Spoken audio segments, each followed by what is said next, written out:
నీచపు ప్రచారాలతోటి ఏం సాధిస్తావు? నాశనం అయిపోతావు నువ్వు. అంతే, ఇంకా నేనేం చెప్పలేను. నాకు కుల బలము, ధన బలము, నా వెనుక అన్నదమ్ముల బలం ఏం లేదు. నా నియోజకవర్గ ప్రజల బలమే ఉంది.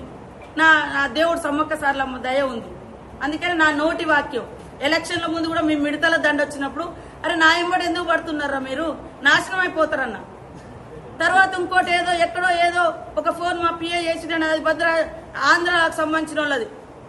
ఆంధ్ర గవర్నమెంట్, ఈ గవర్నమెంట్ టీఆర్ఎస్ ఉన్నప్పుడు అక్కడిక్కడ రాయబారాలు చేసిన ఆ లారీలో ఏదో మావాడు ఏదో ఫోన్ చేసిండని దాని మీద నన్ను మొత్తం ట్రోల్ చేస్తే ఆ రోజు దుఃఖంతో నేను అన్నా, నువ్వు నాశనం అయిపోతావని.